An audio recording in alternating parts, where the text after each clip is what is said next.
Voilà, nous voulons commencer. Je pense que toute la semaine, nous courons souvent de droite à gauche. Nous sommes souvent dans la précipitation. Je n'ai pas forcément envie que ce soit aussi le cas pour nous ce matin. Ça, je pense, important aussi qu'on puisse chacun se préparer à ce culte, qu'on puisse se préparer intérieurement, préparer notre cœur, à être réceptif vraiment à tout ce qui sera dit. Et pour cela, je vous invite à un temps de silence où nous voulons écouter l'introduction musicale que va nous apporter le groupe de louanges.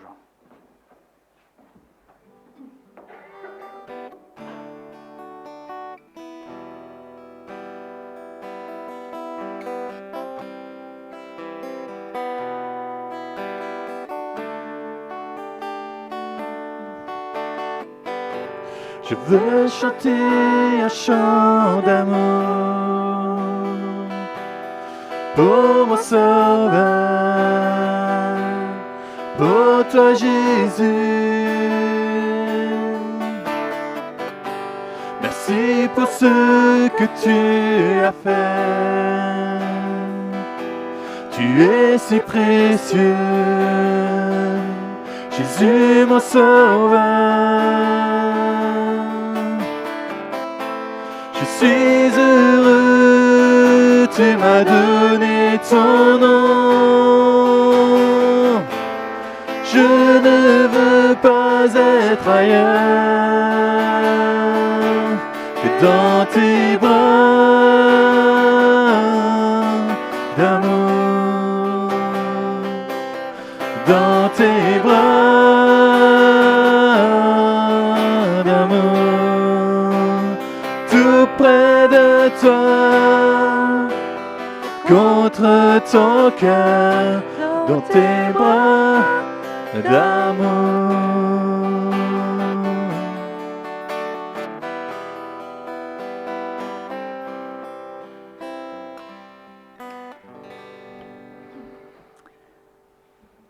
Ta parole est une lampe à mes pieds et une lumière sur mon sentier. C'est avec ce verset 105 du psaume 119 que je vais vous accueillir ce matin. Donc bonjour tout le monde, ceux qui sont des habitués, qui viennent dimanche après dimanche, si vous êtes juste de passage ou si vous êtes là pour la première fois, que chacun puisse se sentir à l'aise et être réjoui d'être ici. Et je veux tout de suite remettre ce culte dans la prière.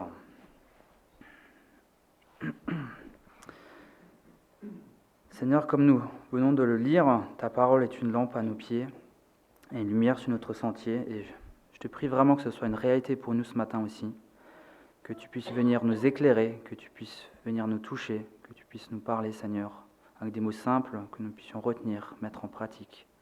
Je prie aussi pour toutes les personnes qui n'ont pas pu se joindre à nous, que là aussi tu puisses les bénir là où elles se trouvent.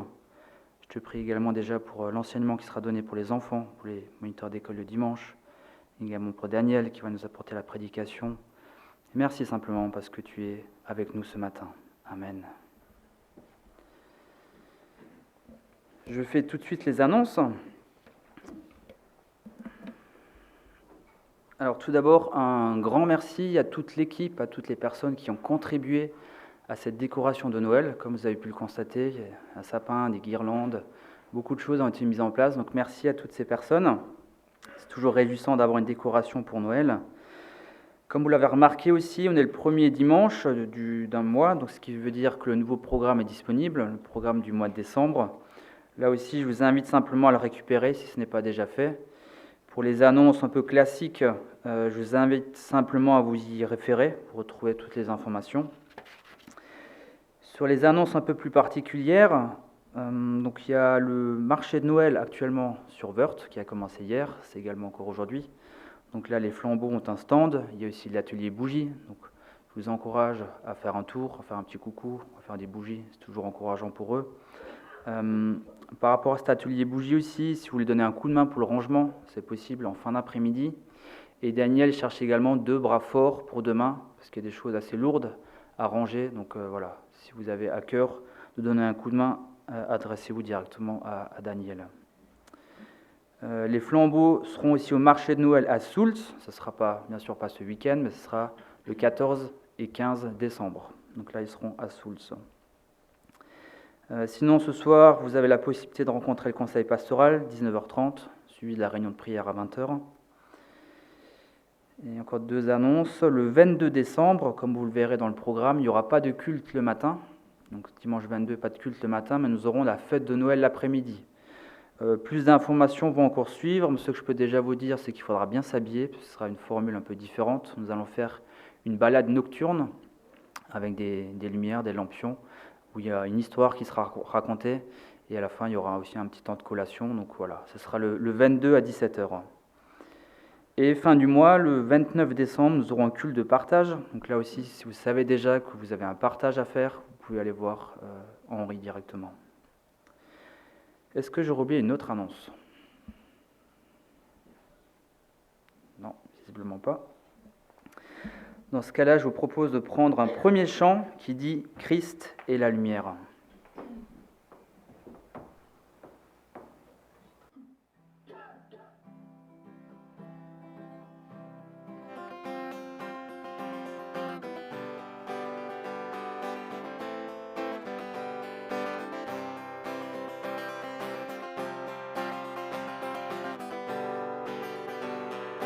Quittant la gloire de ton ciel, tu es venu sur terre.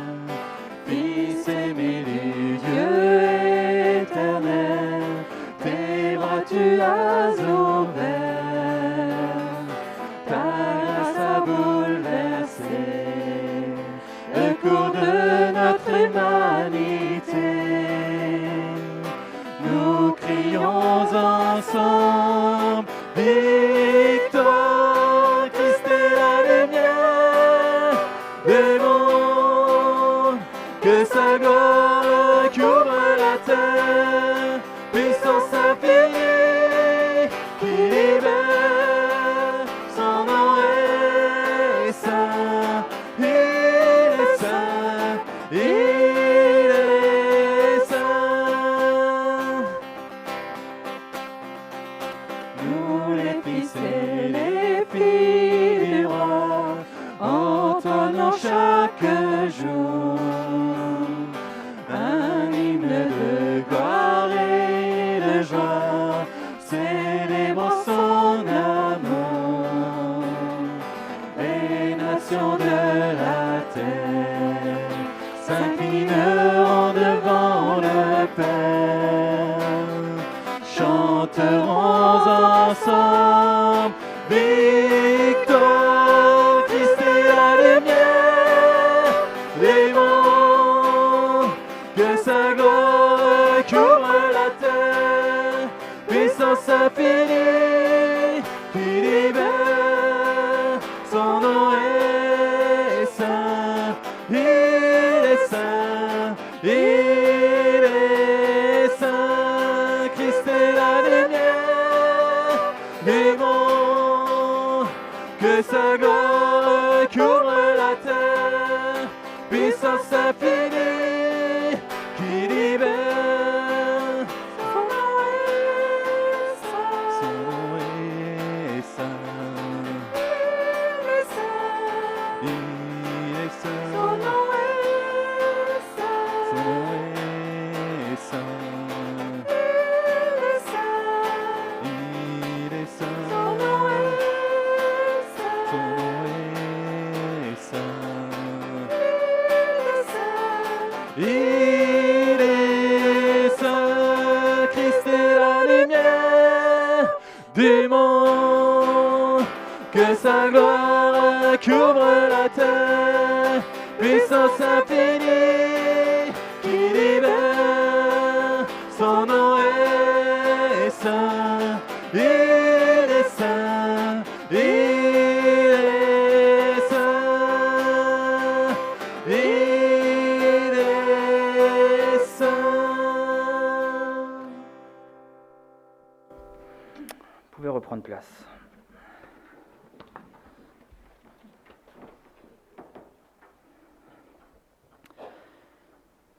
Il y a quelques semaines, nous avons tourné l'heure, nous sommes passés à l'heure d'hiver, ce qui veut dire que les jours sont plus courts, les soirées semblent plus longues, la lumière se fait plus rare, et tout ça impacte aussi, je pense, un peu indirectement aussi notre morale. Par exemple, le matin, Quand je pars pour aller au travail, il fait nuit. Quand j'arrive dans l'entreprise, il fait encore sombre, puisque c'est moi qui allume les lumières de l'open space pour aller au bureau. Et le soir, quand je repars, il fait à nouveau nuit. Ce qui fait qu'on pourrait croire qu'il fait tout le temps nuit en cette période.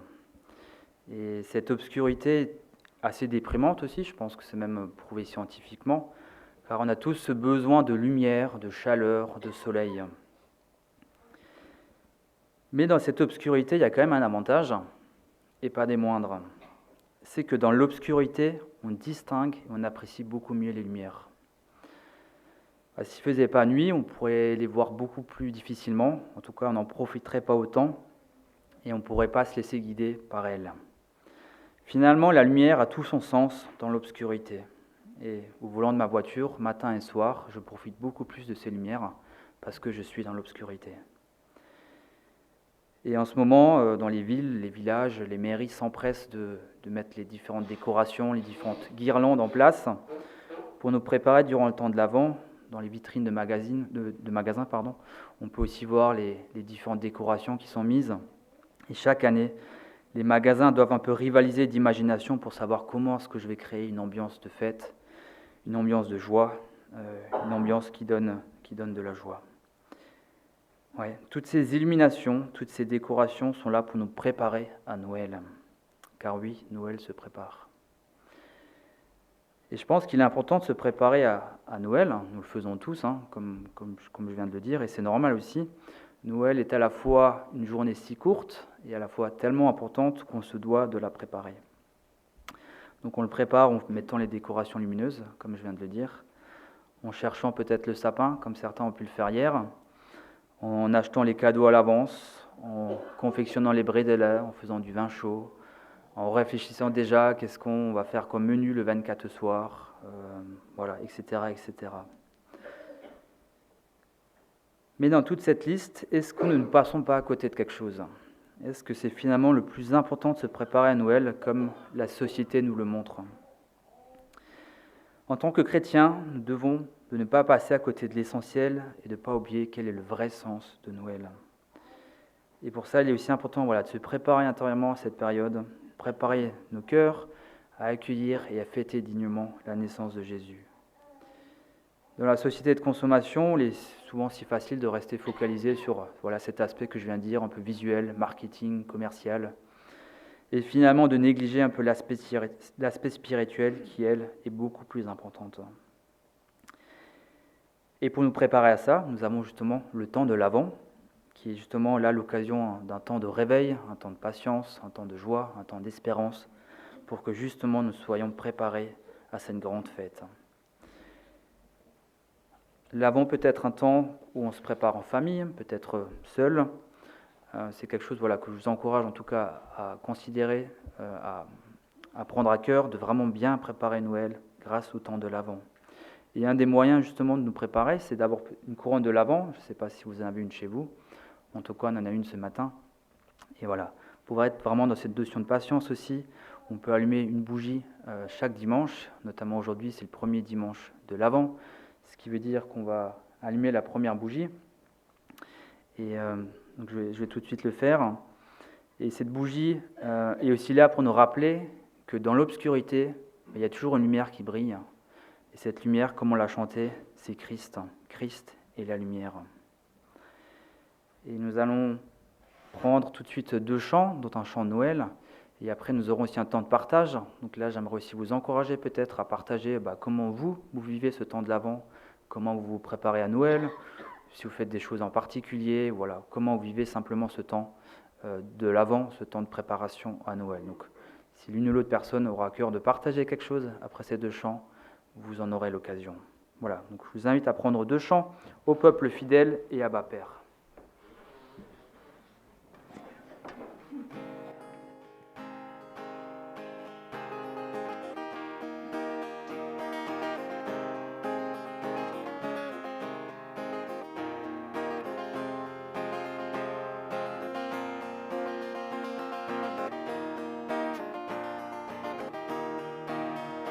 Ô peuple fidèle, Jésus vous appelle,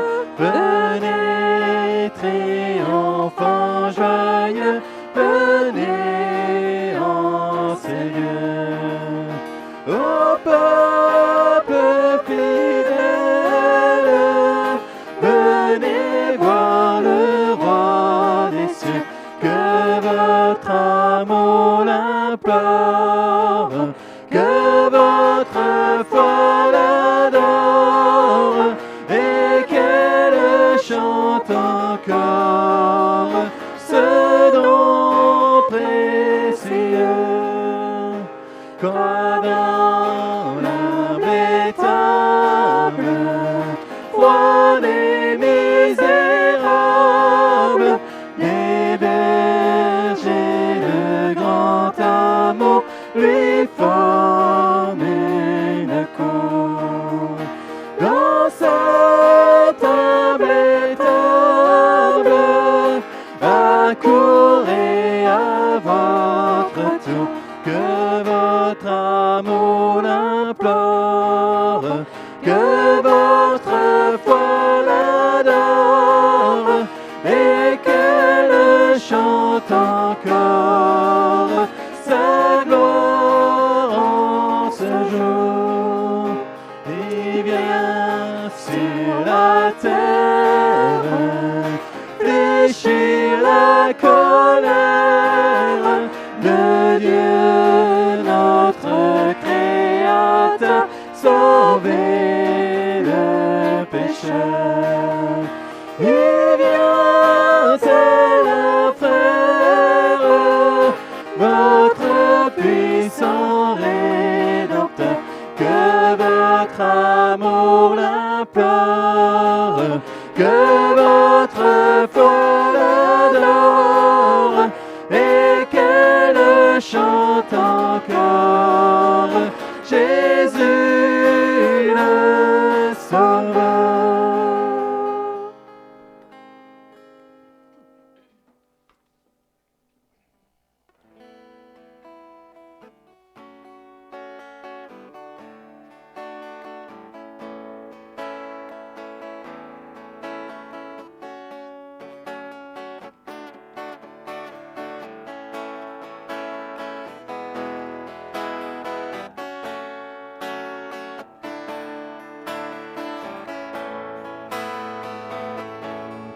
Bien avant le chant qui créa l'univers, bien avant l'esprit qui planait sur la terre, bien avant que tu me formes de la poussière, tu rêvais des jours où tu pourrais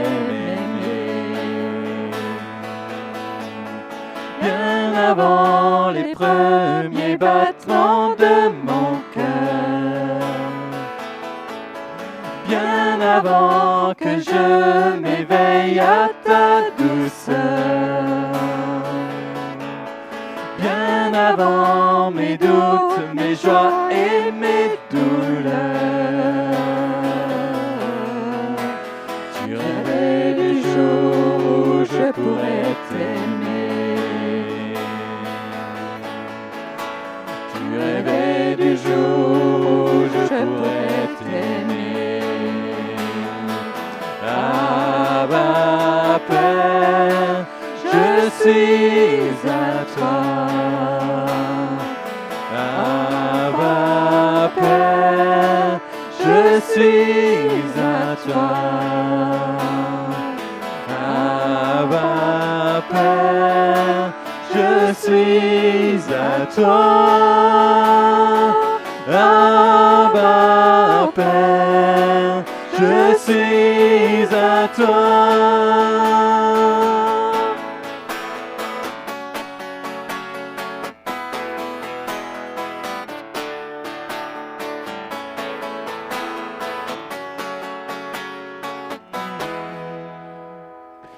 Bien avant que Jésus marche sur la terre, bien avant le Fils qui nous montre le Père, bien avant que les cieux sur moi soient ouverts, tu rêvais des jours où tu pourrais m'aimer. Bien avant que mon péché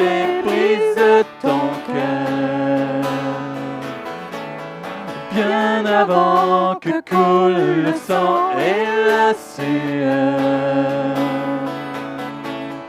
Bien avant le clou, le froid et la douleur. Tu rêvais des jours où je pourrais t'aimer. Tu rêvais des jours où je pourrais t'aimer. Abba Père, je suis à toi. Abba Père, je suis à toi. Abba Père, je suis à toi. Abba Père, je suis à toi. Abba Père, je suis émerveillé, saisi par l'immensité de ton amour pour moi. Abba Père, si grande est ta tendresse, ton cœur est grand ouvert et je viens plonger dans tes bras. Abba Père, je suis émerveillé, saisi par l'immensité de ton amour pour moi. Abba Père, si grande est ta tendresse, ton cœur est grand ouvert et je viens plonger dans tes bras. Abba Père, je suis à toi. Abba Père, je suis à toi. Abba Père, je suis à toi. Abba Père, je suis à toi.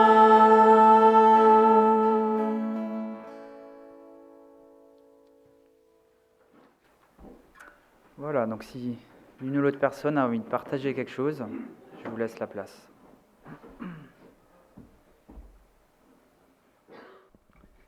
Bonjour. Quelle joie de pouvoir fêter Noël. Je suis en train de relire l'Ancien Testament et si vous lisez dans Lévitique ce que le peuple de Dieu ou les gens ont dû faire pour avoir le pardon des péchés, je me suis dit, wow. Et quel privilège nous avons, grâce à Christ qui est né à Noël, hein, de pouvoir nous approcher de ce Dieu vivant 3 fois saint, parce qu'il s'est abaissé à nous. Et je crois que c'est quelque chose de merveilleux et souvent nous ne réfléchissons pas à cela.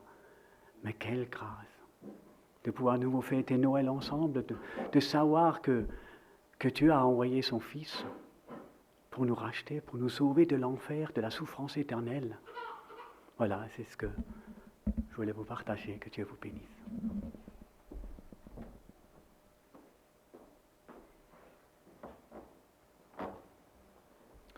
Bonjour à tous. Sébastien a parlé de lumière dans le monde et le Seigneur m'a donné l'occasion aussi de le faire il n'y a pas trop longtemps. J'ai raconté au groupe de jeunes adultes, mais je voulais aussi vous en faire profiter. Il n'y a pas longtemps, je suis parti pour le boulot à Dakar, voir des collègues là-bas pour du boulot. Et à midi, on est allé manger au restaurant et on a commencé à discuter. Et j'avais posé la question à ceux qui étaient sur le terrain, quelle est la religion qui est le plus présent à Dakar? Donc c'est les musulmans qui sont le plus présents. Et du coup, le chef du technicentre, il m'a dit « Ah, moi j'aime bien travailler avec des personnes croyantes, etc. Toi, tu n'es pas croyant. » Du coup, j'ai eu l'occasion de tout de suite rétorquer « Ah ben si, je suis évangélique. » Et du coup, on a pu commencer à faire un tour. On était 4 à table. À droite, j'avais un catholique. À ma diagonale, j'avais un non-croyant. Et bien en face de moi, le chef du technicentre qui était musulman. Et voilà, c'était l'occasion aussi d'aborder un petit peu cette question de la foi au milieu professionnel. Alors je vous encourage aussi à saisir les occasions qui se présentent, parce qu'on peut parfois être bien surpris. Voilà.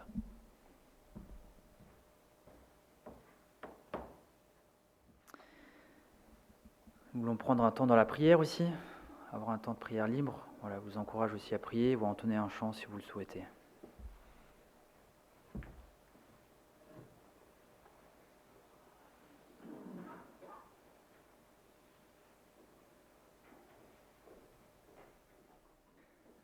Nous sommes également le premier dimanche du mois, ce qui veut dire que nous aurons le temps de collecte.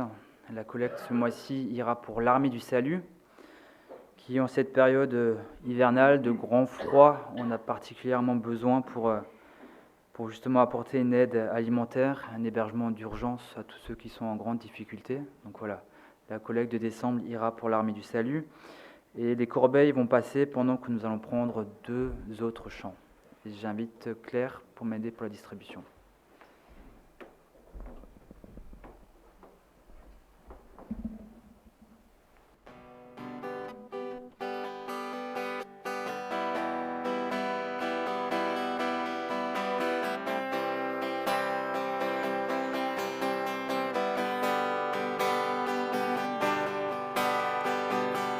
Miséricordieux, grâce incomparable, amour véritable, je t'exalte, tu es Yeshua, Dieu sauveur.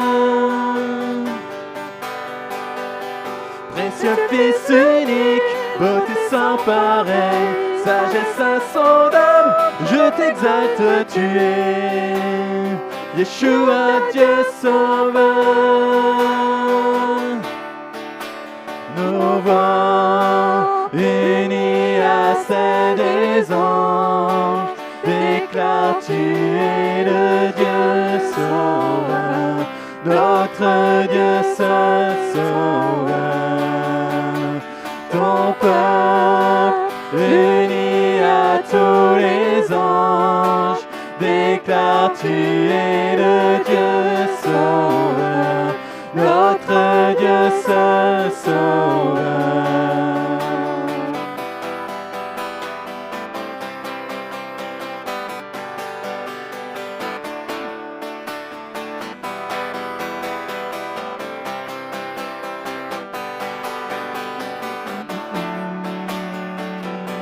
Toujours invaincu et au triomphant, puissance absolue, je t'exalte, tu es Yeshua, Dieu sauveur.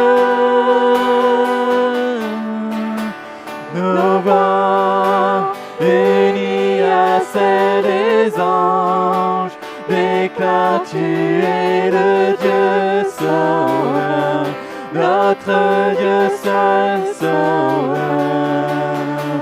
Ton peuple uni à tous les anges déclare tu es le Dieu sauveur, notre Dieu seul sauveur.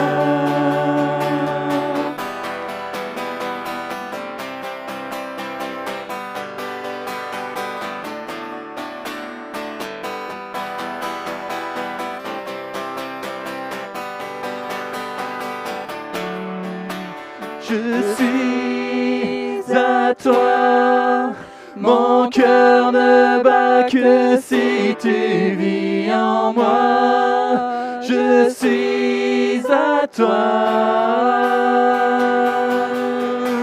je suis à toi, mon cœur ne bat que si tu vis en moi.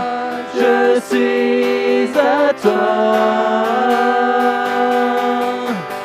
Nos voix unies à celles des anges déclarent tu es le Dieu sauveur, notre Dieu seul sauveur. Ton peuple uni à tous les anges déclare tu es le Dieu sauveur, notre Dieu seul sauveur.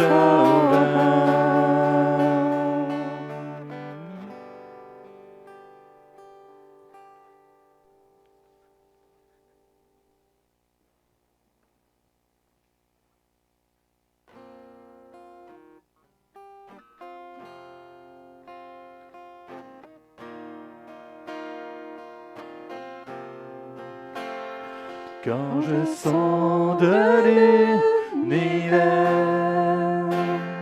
les astres que tu as créés, les océans, les mers, tout me révèle ta majesté. Alors mon âme veut s'écrier de tout mon cœur, je veux chanter. Alors mon âme veut s'écrier de tout mon cœur, je veux chanter. Oh Dieu, tu es infiniment grand, éternel puissant, roi majestueux. Oh Dieu, tu es infiniment grand, éternel puissant, roi majestueux.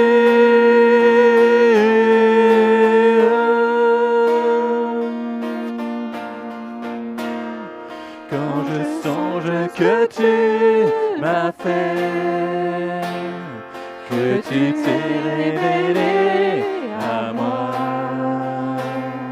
que pour moi tu as tout créé, tout me révèle ta bonté.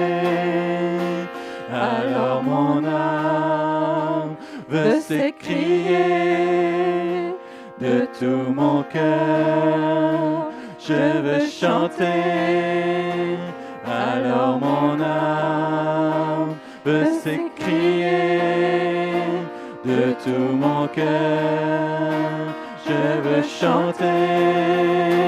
Oh Dieu, tu es infiniment grand, éternel puissant, roi majestueux. Oh Dieu, tu es infiniment grand, éternel puissant, roi majestueux.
Oh Dieu, tu es infiniment grand, éternel puissant, roi majestueux. Oh Dieu, tu es infiniment grand, éternel puissant, roi majestueux.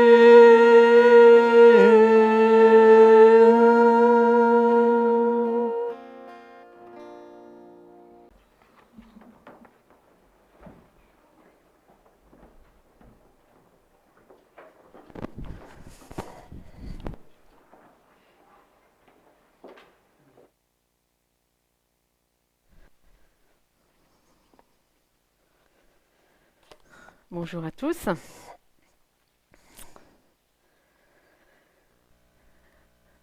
Alors merci Sébastien pour cette belle introduction à mon thème. Mais comme j'ai l'habitude, je ne vais pas vous dire le thème. Mais comme vous avez vu la préparation, c'est que vous savez le thème. Enfin. Alors j'ai préparé quand même un petit peu parce que je pense qu'il y aurait plein de jeunes. Parce que j'en ai hébergé plusieurs chez moi pour nous aider au niveau du marché, mais finalement ils ne sont pas là. pas tous. Mais bon, c'est pas grave. J'ai quand même préparé un petit jeu. Alors, pour vous. Alors, il y a le micro. On fera au mieux. Alors, je vais vous donner des petites définitions. Comme ça, en même temps, on va réviser un peu aussi le vocabulaire qui va m'aider surtout pour tout à l'heure aussi. Alors, première définition. Vous allez voir, ça va être très simple. Enfin, la première en tout cas. Qu'est-ce qu'on fête le 25 décembre? Ah, Noël, quand même. Quand même, 25 décembre. Deuxième. Comment appelle-t-on l'action de se tenir ou rester en un lieu jusqu'à l'arrivée de quelqu'un ou de quelque chose?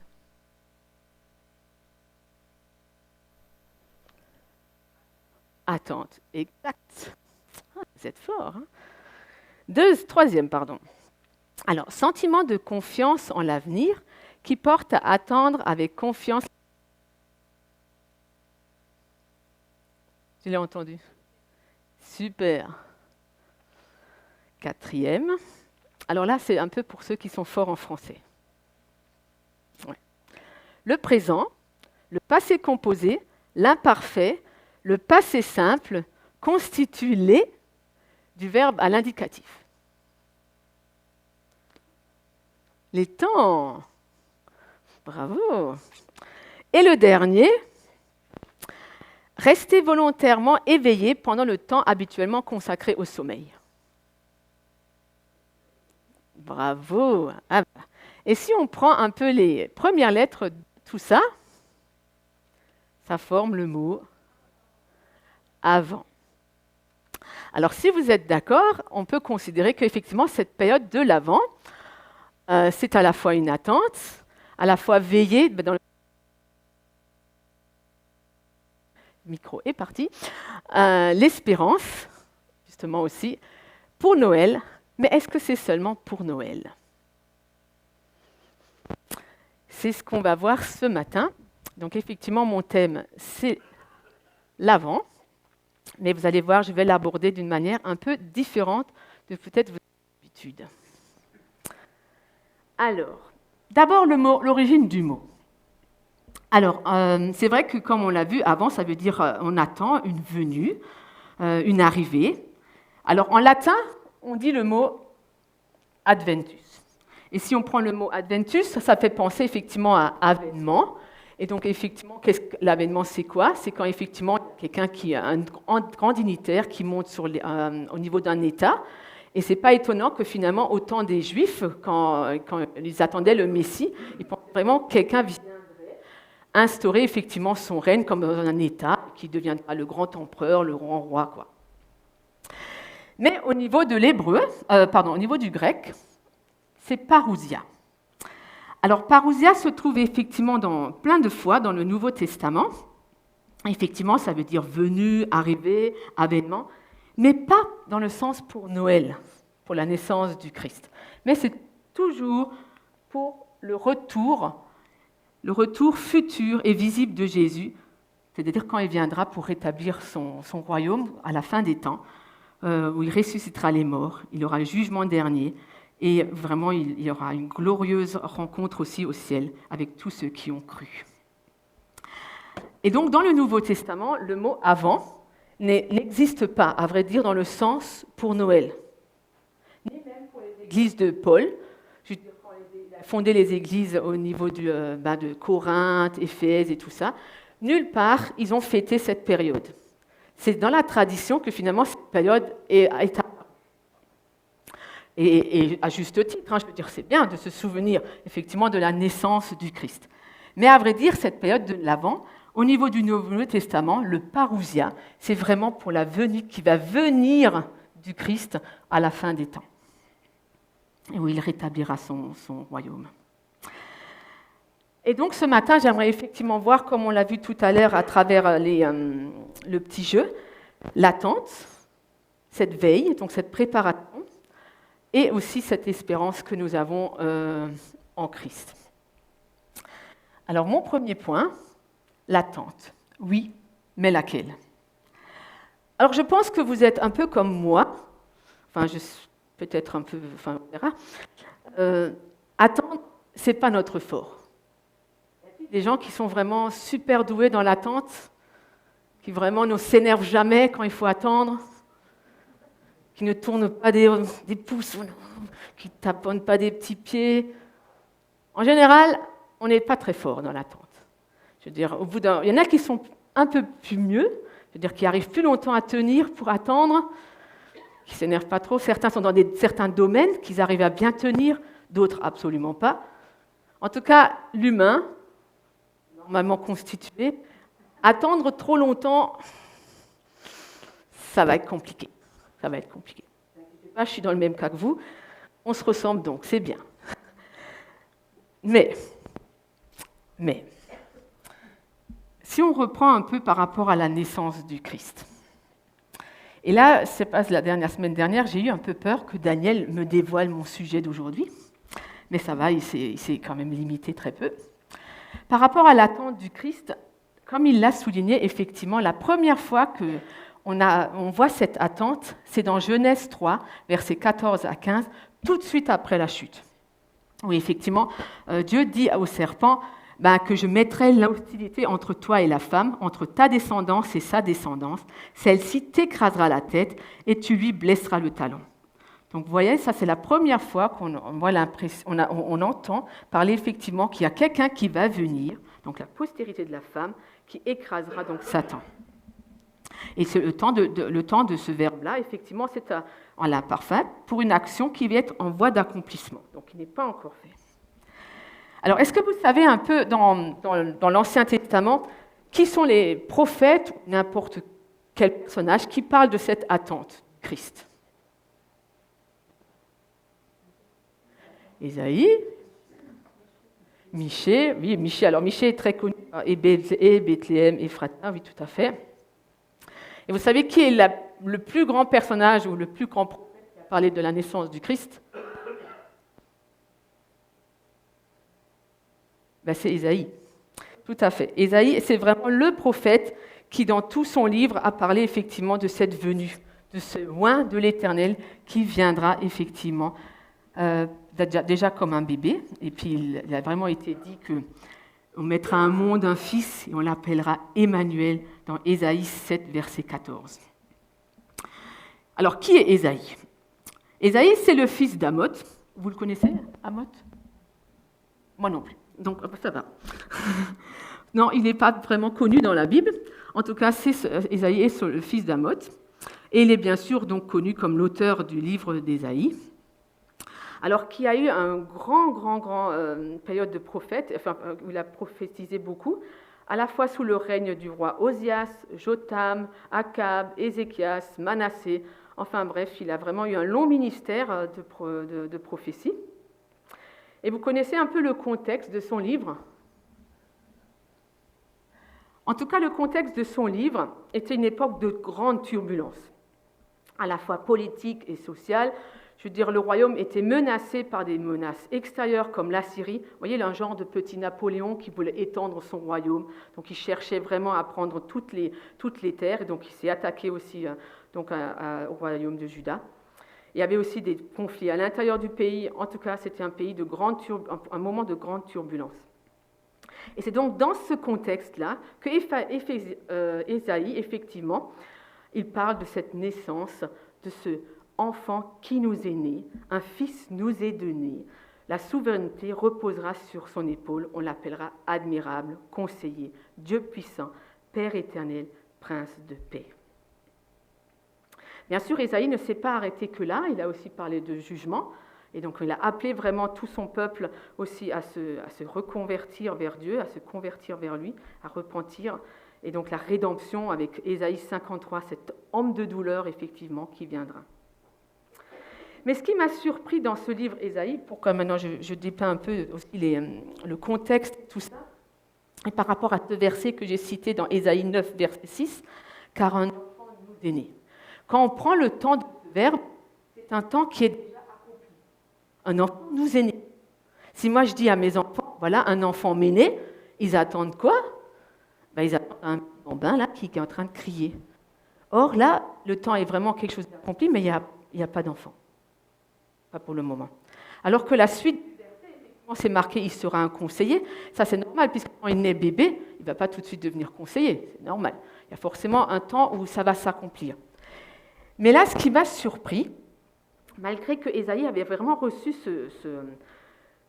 un enfant nous est né, ben, il n'y a rien qui s'est passé. Je dirais, si on regarde bien entre Ésaïe, qui a été écrit à peu près 766 ans avant la naissance du Messie, c'est-à-dire que ça fait à peu près 800 ans. Si on compte à peu près une génération de 100 ans, comme à l'époque, ils vivaient plus longtemps que nous, à peu près 100 ans, ben ça veut dire qu'il y a 8 générations qui sont passées. 8 générations qui sont passées, et pourtant, il avait reçu, Ésaïe, qu'un enfant nous est né. Et si on compte même, c'est même pas ses fils, parce qu'il avait effectivement des fils, ou des filles d'ailleurs peut-être aussi, dans Ésaïe 8, verset 18, c'est marqué « Moi et mes enfants », et même eux, ils n'ont pas pu dire « Ah, mon papa, il avait prédit ça, voilà, c'est arrivé ». Non, 8 générations ont passé avant que cette réalisation a eu lieu. Alors je me suis posé la question, comment Ésaïe devait se ressentir dans cette époque. Il prêche là, il dit, voilà, je vous annonce demain, voilà, tu auras un enfant, demain il y aura ci. Et puis il n'y a rien. Il n'y a rien qui se passe. Des mois, des jours, des années. Et je m'imagine qu'il a dû se faire moquer par ses contemporains, se faire vraiment, entre guillemets, comme diraient les jeunes, lâcher, quoi. Je veux dire, se mettre de côté, rejeter. Il devait vraiment être dans une situation terrible. Parce qu'il prédit quelque chose, il dit que c'est déjà arrivé, il n'y a pas. Et moi, je me suis dit, mais, et moi ? Comment moi je fais? Parce que finalement, dans la Bible, il y a tellement de promesses où c'est affirmé, où c'est dit clairement les choses. Et pourtant, on ne voit pas tout à fait la réalisation par moment. D'ailleurs, plusieurs fois, on ne voit pas la réalisation. D'ailleurs, entre parenthèses, j'ai beaucoup aussi aimé quand Jésus, finalement, dans Luc 4, verset 21, il dit « Aujourd'hui, cette parole est accomplie. Ce que vous venez d'entendre est accompli. » Et il parlait de quel livre? De quel prophète qui a prédit quelque chose? De Ésaïe. Et je trouvais ça magnifique qu'effectivement Jésus fasse ce petit clin d'œil aussi par rapport à Ésaïe, que voilà, tu as attendu, tu n'as pas vu, mais maintenant c'est réalisé. Et je me suis dit, comment moi je vais réagir? Est-ce que je suis aussi peut-être dans l'attente de quelque chose que j'aimerais tellement avoir et que je me dis, voilà, mais c'est marqué, il faut que ce soit maintenant. Et finalement, il n'y a rien. Alors, ça ne veut pas dire que parfois on ne voit pas les choses arriver. Par exemple, Siméon, si on prend toujours dans l'histoire de Noël, Luc 2, c'est marqué qu'il était divinement averti par le Saint-Esprit qu'il ne mourrait point avant d'avoir vu le Christ. Et ça s'est réalisé. Donc, en tout cas, on voit là qu'il y a quand même, une fois on voit, une fois on ne voit pas. Mais moi, comment Ésaïe finalement a réagi devant ça? Devant cette fête de parfois, il n'a pas vu la réalisation. Et pour Ésaïe, c'est encore plus fort parce que non seulement il a annoncé la naissance du bébé, qu'il n'a pas vu, mais il annonce son retour aussi, qu'il n'a pas vu, ça c'est sûr, qu'il verra quand il ressuscitera des morts. Mais en tout cas, il a attendu plein de choses qu'il n'a pas vues. Mais est-ce que pour autant, alors on ne va pas lire bien sûr tout le livre d'Ésaïe, ça serait beaucoup trop long, mais quand vous lisez le livre d'Ésaïe, qu'est-ce qui ressort finalement de tout ça? Moi, j'ai l'impression que c'est un homme qui n'a absolument pas flanché au niveau de sa foi. Il avait une confiance malgré des paroles qui sont claires, précises, un temps accompli. Il avait une confiance en Dieu énorme. Et je me suis dit, il a compris quelque chose que nous aussi nous sommes invités à comprendre. C'est le renoncement. Alors le renoncement, qu'est-ce que c'est le renoncement? Alors le renoncement est un acte de foi, un acte choisi, un acte délibéré de confiance en Dieu, un lâcher-prise sur nos propres attentes, nos propres désirs, une confiance en Dieu pour son timing, c'est-à-dire son plan parfait, sa volonté, et cela même quand on ne voit pas la réalisation tout de suite. C'est aussi renoncer à finalement aider Dieu, par exemple comme Abraham et Sarah l'ont fait. Ils se sont dit, ok, ça attend, on attend trop longtemps, on va aider un peu Dieu. Il n'est peut-être pas assez capable pour le faire, on va l'aider. Ésaïe aurait pu faire la même chose. Au lieu de se faire moquer, de se faire par son contemporain, il veut dire, ok, on va trouver une femme, on va mettre on va faire un petit truc pour qu'il y ait un bébé qui naît, et puis voilà, on pourra dire qu'il est là. Non, on renonce à aider Dieu, finalement à réaliser son plan. On croit que son plan est meilleur que le nôtre. Vous savez, j'ai déjà souvent entendu des gens qui m'ont dit « un homme doit savoir où il va ». Je ne sais pas si vous connaissez aussi, parfois on l'a déjà dit, mais non, on doit savoir où on va. Ben, renoncer, c'est aussi dire « ok, je ne sais peut-être pas où je vais », comme Abraham d'ailleurs, il est parti sans savoir où il allait. Et accepter que finalement, laisser le contrôle à Dieu et dépendre entièrement de lui. Parce qu'en réalité, qui a vraiment contrôle sur tout ? C'est ni moi, ni vous, ni aucun humain. Il n'y a que Dieu seul.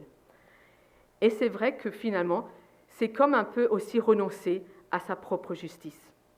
Vous savez, moi, pour Joseph, quand je repense à Joseph, l'histoire de Joseph, je me dis que moi, si j'avais été en prison, injustement, j'aurais demandé à Dieu des explications. J'aurais dit, mais sérieusement, je t'ai servi, et là, je suis dans la prison, injustement, j'ai rien fait. Sauter dessus, moi je ne l'ai pas voulu. Et tout ça, et moi là. Il aurait pu demander à Dieu, vous savez, comme un grand écran qui s'ouvre, un zoom là, allez, comme dans les films. Il y a 2 mois, il est arrivé ça. Il y a 2 ans, non. Il n'y a rien. Et c'est renoncer, c'est aussi renoncer à sa propre justice. Il a renoncé, parce que quand on lit ce passage où Joseph était même dans la prison, l'attitude qu'il avait, cette foi qu'il avait, malgré cette difficulté. Et finalement, renoncer, ça conduit à croire à Dieu et avoir une plus grande intimité avec lui, dépendre de lui. Et on se prépare finalement à ce qu'il y a de meilleur pour nous. C'est un acte, comme je l'ai dit tout à l'heure, délibéré, choisi. Et cela, peu importe ce qu'on vit en ce moment. Alors oui, quand l'attente ne se concrétise pas, quand on attend quelque chose avec tellement impatience, comment réagissons-nous ? Sommes-nous dans les doutes, dans la colère, la frustration ? Comment on gère ? Mais je pense que Ésaïe, il n'aurait pas pu réagir non plus avec la telle foi qu'il avait s'il n'avait pas compris, qu'il n'avait pas pris l'espérance comme sens de la vie. Et je pense que cette question de sens de la vie est aussi une question que tous nos contemporains sont aussi amènent de se poser. J'ai organisé plusieurs fois des cafés philo. Et la première fois que le thème, quand j'avais toute une liste de thèmes, et sur tous les thèmes, ils ont choisi un seul, le sens de la vie. Et c'est vraiment une question que tout le monde a, que les contemporains, et que peut-être même nous, on a. Et pour en revenir par rapport à Ésaïe, comme je l'ai dit tout à l'heure, il n'a pas vu la naissance du petit, et il n'a même pas vu, pour l'instant en tout cas, il n'a pas vu le retour de Christ. Mais quand je vois Ésaïe 66, verset 18, on lit. Alors je vais sauter parfois des petits versets, pour juste venir à l'essentiel. « Moi je connais les actes et leurs pensées, je vais rassembler toutes les nations de toutes les langues. Elles viendront et verront ma gloire. J'enverrai plusieurs de leurs escapés vers les autres nations. Ils révéleront ma gloire parmi les nations. Ils amèneront tous vos frères issus de toutes les nations en offrande à l'Éternel. En fait, le nouveau ciel et la nouvelle terre que je vais créer subsistera devant moi, déclare l'Éternel. De la même manière, votre descendance et votre nom subsisteront. » Et quand je lis ça, ce passage-là, ça me fait penser à Apocalypse aussi, verset 7, où justement on décrit cette grande foule immense qui vient de toutes les nations, qui viennent adorer Dieu. Amen, louange et gloire, sagesse, action de grâce et honneur, et puissance et force à notre Dieu, pour des siècles et des siècles. Et donc, bien sûr, dans Apocalypse 7, verset 16, il est aussi marqué qu'il n'y aura plus de faim, plus de soif. Finalement, la justice que même Ésaïe, parce que dans beaucoup de versets aussi, Ésaïe prône cette justice, prône le recouvrement de la vue aussi, prône la liberté pour les opprimés et tout ça. Et là, il n'y aura plus de faim, plus de soif. En tout cas, Ésaïe avait une vision très claire vers déjà un autre moment, vers le retour de Jésus-Christ, où il établira effectivement son royaume, il n'y aura plus ni de peur, ni de cris, ni de larmes. Alors oui, nous ici, on souffre. Ici-bas, c'est pas facile. Par moments, c'est même terrible. Il y a des histoires de vie qui sont à en pleurer. Il y a 15 jours, je suis allée voir mon amie. Alors, je sais que ceux qui sont dans le groupe de prière, j'en avais déjà parlé. Il y a à peu près 3 ans, elle a perdu son mari d'une tumeur au cerveau. Et là, elle se retrouve depuis 1 an et demi avec cancer du sein. Et elle se bataille. Et là, elle m'apprend qu'il y a 15 jours, ils ont découvert que les métastases sont maintenant parties au niveau du cerveau.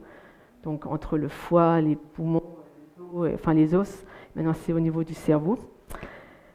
Mais ce qui m'a surpris, alors que moi j'étais en larmes de me dire, ça fait 1 an et demi qu'elle se bat.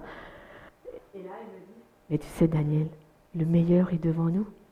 Alors là, je me suis dit, non mais, attends, tu peux pas dire ça, tu as des enfants mineurs, je veux dire, ils sont au foyer de père déjà. Je veux dire, elle me dit, peut-être ça sera mon dernier Noël. Alors là, je me suis dit, non, quand même. Non, elle me dit, mais si, le meilleur. Et je me suis dit, mais comment quelqu'un qui est en train de souffrir comme ça, qui sait qu'il va probablement laisser 2 enfants mineurs, me dit qu'il y a le meilleur qui est devant nous. C'est parce que justement, elle avait cette espérance comme sens de vie. Elle sait que ce qui est devant elle, donc ça rejoint finalement à ce que Hébreux 11, verset 1 le dit aussi, c'est la foi. Cette foi, cette ferme assurance qu'il y a des choses qu'on espère, la démonstration qu'elle qu'on ne voit pas. Et c'est vrai que quand on lit Hébreux 11, alors vrai, on connaît beaucoup effectivement où il est marqué que voilà, ils ont vaincu des royaumes, exercé la justice, obtenu les promesses, fermé la gueule des lions, éteint le feu, échappé au tranchant de l'épée, repris des forces, après avoir guéri d'une maladie, être vaillant à la guerre, mis en fuite des armées étrangères. Oui, ça on voit des gens qui ont eu la foi et qui ont vu la réalisation. Mais quand on lit tout de suite après, il est marqué quoi dans Hébreux 11, verset 35 ? Et d'autres furent livrés au tourment. Ils subirent les moqueries, le fouet, des chaînes, la prison. Ils furent lapidés, sciés. D'ailleurs, la tradition dit, les explications disent que sciés, il parle d'Ésaïe. Scié aurait été découpé en 2 par Manassé, après avoir été attaché à un arbre devant tout le monde. Torturés, mourus, tués par l'épée, ils allèrent ça et là, vêtus de peau. Mais pour en venir juste par rapport à mon ami, verset 39, il est marqué « De ceux-là, à la foi desquels ils ont été rendus témoignage, n'ont pas obtenu ce qui leur était promis, Dieu ayant en vue quelque chose de meilleur pour nous. » Et nous, est-ce que nous avons conscience que ce avant que nous sommes en train de vivre, c'est finalement ce avant qui nous projette vers le retour de Christ, cette espérance chrétienne qui finalement fait que nous, on veut persévérer dans nos épreuves, garder les yeux fixés sur les promesses de Dieu, même si elles ne se réalisent pas maintenant, tout de suite, mais que notre avenir est dans ce glorieux quand Christ reviendra. Oui, le meilleur est devant nous, même comme nous sommes dans les difficultés. Et si on a cette espérance, c'est ça qui nous donne un sens à la vie aussi, en orientant vers un avenir prometteur, malgré les épreuves, qui fournit finalement une motivation de continuer à vivre, une motivation de donner, malgré parfois quand on n'a pas envie de donner, de servir quand on n'a pas envie de servir, de toujours continuer à être ce témoignage pour Christ, parce qu'on sait qu'il y a quelque chose de meilleur qui vient. Et pour ce faire, on est appelé à veiller. Veiller donc. Alors veiller, c'est quoi ? C'est être vigilant, on l'a vu tout à l'heure, c'est rester debout même quand on devrait normalement dormir. Je veux dire, être préparé aussi. Et comment on se prépare ? Se préparer, il y a déjà une préparation spirituelle que nous devons faire. C'est la prière, premièrement. 1 Thessaloniciens 5, verset 17, c'est marqué « Priez sans cesse ». Est-ce que vous priez quand vous êtes aux toilettes ? Est-ce que vous priez quand vous êtes dans la voiture ? Ne fermez pas les yeux, s'il vous plaît. Est-ce que vous priez quand vous marchez ? Est-ce que vous avez prié ce matin quand vous avez pris le petit déjeuner ? Priez sans cesse. Être toujours en contact avec Dieu. Même pour des broutilles, finalement. Continuez à lire les Écritures. La lampe, ta parole est une lampe à mes pieds. Psaume 119, verset 105. Mais aussi s'évaluer soi-même, s'examiner soi-même, comme le dit 2 Corinthiens 13, verset 5. Parce que comme on l'a vu aussi, que Michel l'a bien dit, on enfreint les commandements de Dieu régulièrement, souvent même que ce soit que dans nos pensées. Est-ce qu'on vient devant Dieu pour confesser ça, pour se repentir de ça? Mais ce n'est pas seulement que la préparation spirituelle, c'est aussi la préparation morale et éthique. Et je pense que c'est déjà vivre aussi l'Évangile. Parce que finalement, on peut bien venir au culte le matin, mais si on ne le vit pas dans la semaine, si finalement, par exemple, la semaine, on fait n'importe quoi, on vole, on ment, bref, on peut faire toute une liste de tout ce qu'on peut faire, et puis le dimanche, on est là. Non, c'est aussi vivre l'Évangile, vivre les commandements de Dieu. Et surtout vivre les 2 commandements de Dieu, aimer Dieu plus que tout au monde. Et cultiver donc les fruits de l'esprit, qui est l'amour, la joie, la paix, la patience, la bonté, la fidélité, la douceur et la maîtrise de soi. La préparation se fait aussi au niveau communautaire. Et là, c'est vrai que c'est aussi ensemble. C'est comme pour les 10 vierges. Ils n'étaient pas seuls, il n'y a pas qu'une seule qui s'est préparée. C'est tout le monde, on se prépare à cette venue quand le Messie veut venir, quand le Messie va revenir. Ensemble, on peut aussi partager ensemble et aussi être en témoin à l'extérieur. Je veux dire, ça aussi, c'est au niveau, on est censé, comme c'est marqué dans la Bible, dans Matthieu, être des lumières, et on l'a vu encore tout à l'heure, rayonner dans toutes les sphères de notre vie, que ce soit au travail, à la maison aussi, parce que parfois nos enfants ne sont pas encore dans la foi, rayonner, être une lumière. Et on l'a entendu aussi au culte quand on était à Monsvillers, que ce n'est pas forcément que des paroles, notre être aussi tout simplement comment on est. Et enfin, une dernière préparation, alors le mot eschatologique, mais c'est quand même attendre ce retour de Christ. Alors oui, nous sommes dans la période de Noël et on veut se souvenir de cette naissance, mais nous sommes dans le parousia aussi du Nouveau Testament qui veut attendre le futur où Jésus-Christ reviendra. Et comme les 10 vierges, lesquelles des 5 sommes-nous? Celles qui se sont préparées ou celles qui ne sont pas préparées pour sa venue? En tout cas, c'est un choix. Et c'est ce choix que j'aimerais aussi vous laisser ce matin, parce que ce soit renoncer comme dans la période d'une attente qu'on aimerait, que ce soit avoir cette foi, cette espérance, c'est un choix. Nous faisons des choix. Alors ce matin, quel est le choix que vous voulez faire? Voulez-vous attendre effectivement ce retour de Jésus-Christ? En tout cas, l'avant, pour moi, est un choix. C'est pour ça que j'ai bien séparé les lettres. C'est vraiment à la fois cette attente où on veut renoncer, à la fois cette espérance aussi, il faut persévérer, et malgré qu'on ne voit pas la réalisation, et se préparer comme on l'a dit tout à l'heure. Alors je vous laisse, et ça je vous laisse vraiment ce choix, c'est un choix de tous les jours finalement, pas que du dimanche matin, ou une fois à Noël pendant la période, on est dans un avant toute l'année finalement, parce que Christ va revenir, c'est le parousia finalement du Nouveau Testament. En tout cas, je vous souhaite à tous une bonne période de l'Avent.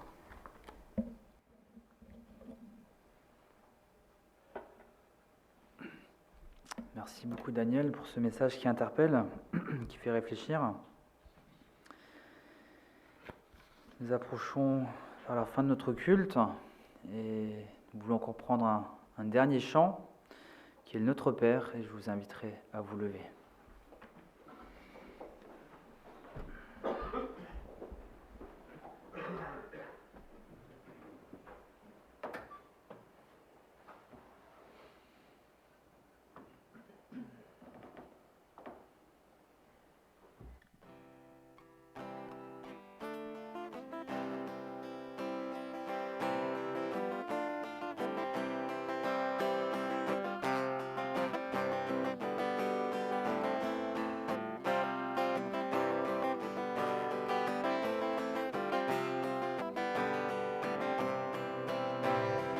Notre Père qui es aux cieux,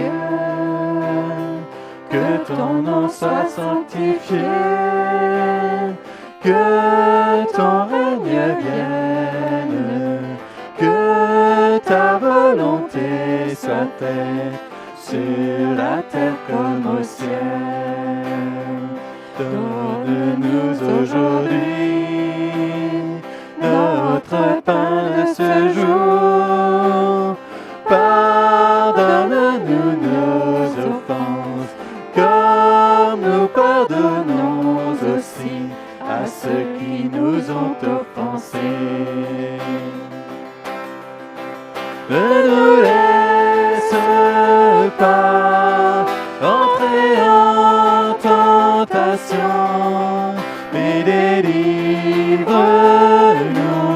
du mal. Car c'est à toi qu'appartiennent le règne, la puissance et la gloire pour les siècles des siècles. Amen.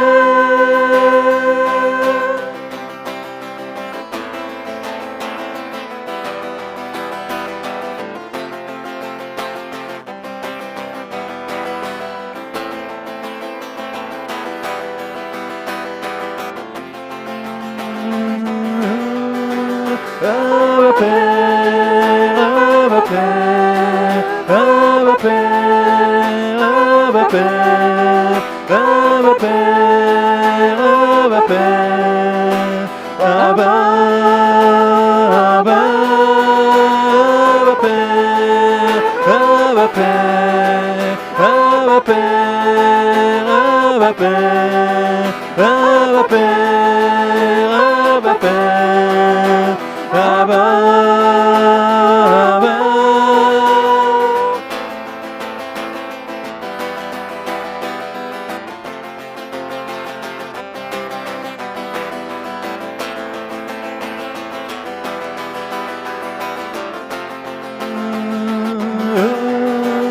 Abba Père, Abba Père, Abba Père, Abba Père, Abba Père, Abba Père, Abba, Abba, Abba Père.